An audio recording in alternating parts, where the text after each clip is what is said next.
नमस्कार मित्रों, शुभ संध्या। आज रविवार है और तारीख है 13 फरवरी। और जैसा आप जानते हैं, ज्ञान कणिका समूह में इन दिनों जीना इसी का नाम है सीजन 2 सीरीज चल रही है, जिसमें अभी तक 7 एपिसोड हो चुके हैं। इनमें से 6 एपिसोड व्यक्तित्व विकास पर केंद्रित हैं और एक एपिसोड लता मंगेशकर जी को समर्पित था। इन जो 6 एपिसोड में व्यक्तित्व विकास की बात कही गई, उनमें एक हमारे मेहमान श्रीमान रतन लाल जी जैन साहब पांचावाला जयपुर का भी एपिसोड रहा। तो इस प्रकार से इन 6 एपिसोड में हमने व्यक्तित्व विकास के विभिन्न पहलुओं पर चर्चा की थी। और ये सीरीज इस प्रकार की है कि जैसा हम कहते हैं कि व्यक्ति विकसित होगा तो परिवार निश्चित रूप से विकसित होगा, परिवार विकसित होगा तो समाज विकसित होगा, और एक विकसित समाज ही एक विकसित शहर का निर्माण करता है। तो इसकी जो जड़ है वो व्यक्ति है, और व्यक्तित्व का विकास की संभावनाएं अनंत होती है। व्यक्ति अपने आप को जितना चाहे उतना विकसित कर सकता है। और हम लोग इस सीरीज में कोशिश करेंगे कि कुछ नए पहलुओं को आपके सामने लाकर उसकी चर्चा करें। कल जब मैं दैनिक भास्कर पढ़ रहा था तो एक कोटेशन मेरे को बहुत प्रभावित कर गया। एक सुविचार नामक कोटेशन आता है भास्कर में प्रतिदिन। उसमें अज्ञेय साहब का एक कोटेशन था। अज्ञेय साहब देश के महानतम कवियों में से एक हैं। श्री सच्चिदानंद जी वात्स्यायन अज्ञेय, जो देश के एक महान कवि हुए हैं, और मैं समझता हूँ यायावर के रूप में भी वो राहुल सांस्कृतायन के बाद उनका नंबर आता है। इतना उन्होंने यात्राएं की है और यात्रा वर्णन लिखे हैं। वो भी मेरे फेवरेट जो है लेखक हैं, और उनकी कुछ पुस्तकें मैंने लाकर रख रखी थी। और इन दिनों मैं अज्ञेय जी की सहसा एक बूंद उछली, ये उनकी यात्रा वर्णन पढ़ रहा हूँ और बहुत ही मज़ा आ रहा है। हालांकि वो इतनी, मैं समझता हूँ, मैं इतना हिंदी का थोड़ा बहुत जानकारी होते हुए भी मुझे ऐसा लगता है कि उनने जो भाषा प्रयोग की है उसके लिए मुझे हिंदी की डिक्शनरी लेके बैठना पड़ेगा। कुछ ऐसे ऐसे शब्द आ रहे हैं हिंदी के जो वाकई में मुझे भी नए हैं, मेरे लिए भी नए हैं। खैर, उनका जो अज्ञेय जी का जो कोटेशन था दैनिक भास्कर में, चूँकि मैं अज्ञेय जी को ही पढ़ रहा हूँ इन दिनों में, तो बहुत नए ढंग से उन्होंने अपनी बात कही और मैं बहुत लगा कि इस पे तो एपिसोड लेना पड़ेगा। क्या लिखा उन्होंने 1.5 लाइनों में? उन्होंने लिखा कि रास्तों को बदला जा सकता है, छोड़ा जा सकता है, और पथ भ्रष्ट होना उतना मायने नहीं रखना जितना लक्ष्य भ्रष्ट होना। अभी अज्ञेय जी क्या कहते हैं 1.5 लाइनों में? क्या आप जो रास्ता चल रहे हैं अभी तक, उसको आप चाहें, आपको लगता है कि इस रास्ते से मेरी बात नहीं बन रही, तो उसको आप बदल सकते हैं, उस रास्ते को आप छोड़ सकते हैं। और जिसको दुनिया में वैसे पथभ्रष्ट लोगों को अच्छा नहीं समझा जाता, उनको स्वच्छंदी कहा जाता है। और ये कह रहे हैं कि पथभ्रष्ट होना उतना नुकसानदायक या बुरा नहीं है जितना लक्ष्य भ्रष्ट होना। ये पहली बार लक्ष्य भ्रष्ट शब्द मेरे ध्यान में आया। पथभ्रष्ट तो बहुत सुनते थे हम कि वो व्यक्ति पथभ्रष्ट हो गया, पर ये सुनने में कम आया कि वो लक्ष्य भ्रष्ट हो गया। तो क्या अंतर है दोनों में? आज का विषय हमारा ये है। पथ भ्रष्ट का मतलब होता है वो जगह छोड़ देना, हट जाना।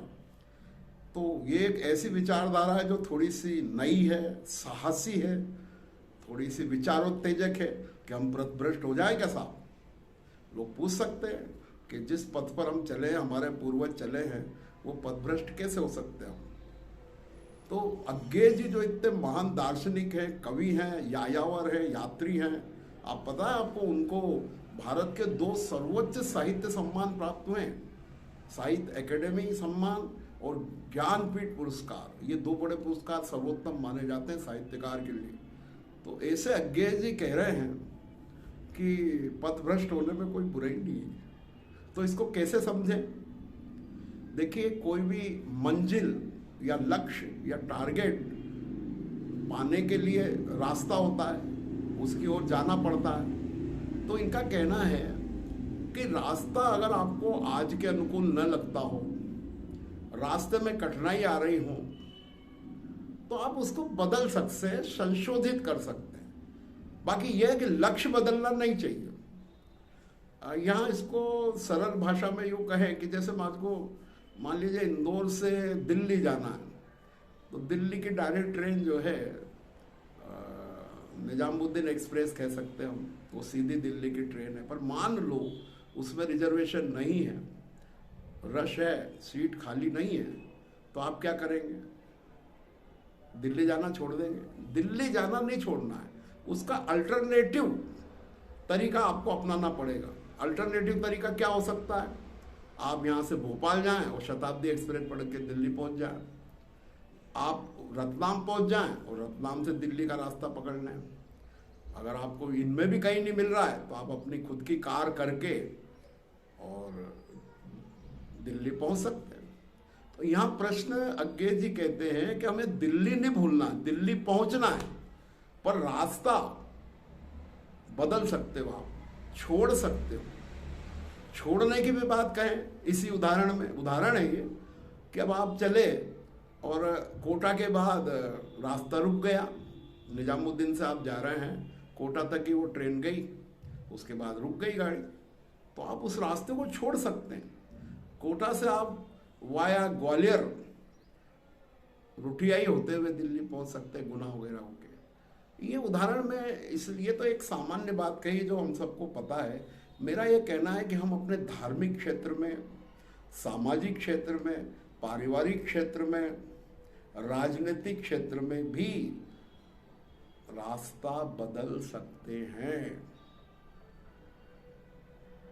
बात है ना गंभीर?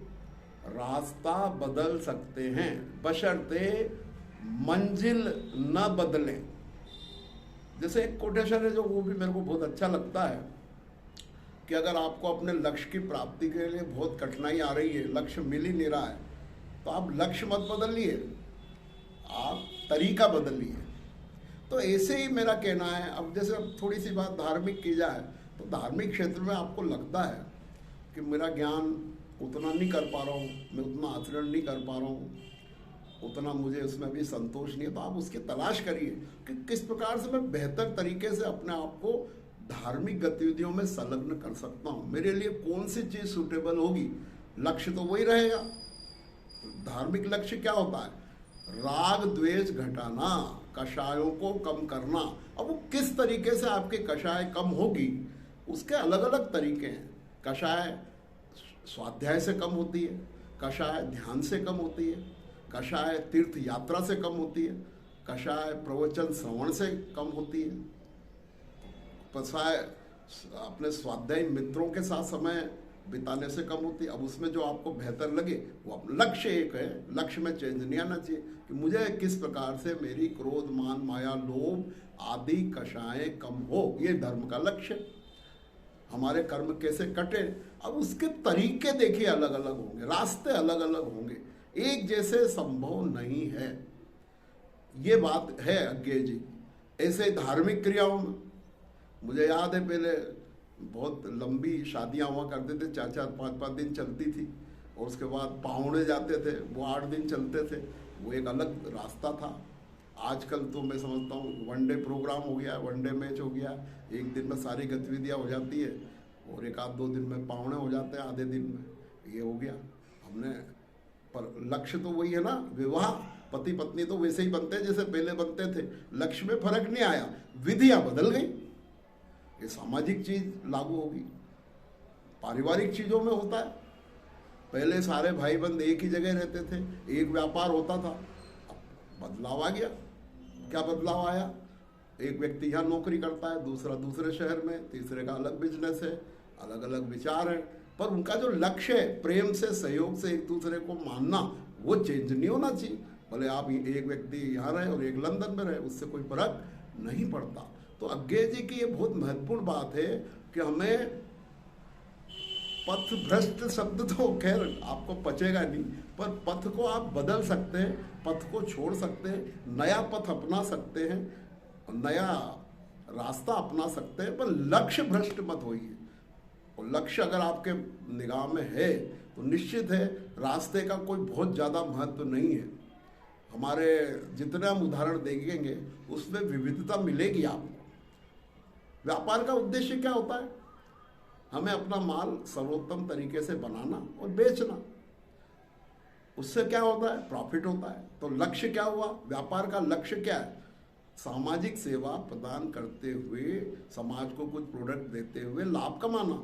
लक्ष्य तो लाभ कमाना है ना। अब तरीके बदल गए, अब ऑनलाइन व्यापार होता है, तरीका रास्ता बदल गया। अब आप अगर ऑफलाइन करेंगे, दुकान पे ही बैठे रहेंगे, तो हो सकता है आपको वो लक्ष्य प्राप्त न हो, यानी प्रॉफिट प्राप्त न हो, तो आपको अपने आप को रास्ता बदलना पड़ेगा। अब आप ऑनलाइन काम करेंगे तो हो सकता है ऑनलाइन बिजनेस में आपको ज़्यादा प्रॉफिट हो। तो हमारा ध्यान लक्ष्य पर होना चाहिए। यहाँ यह आशा नहीं है कि ये केन प्रकार, यहाँ बेईमानी को, धोखेबाजी को, छल कपट को प्रोत्साहन नहीं दिया जा रहा।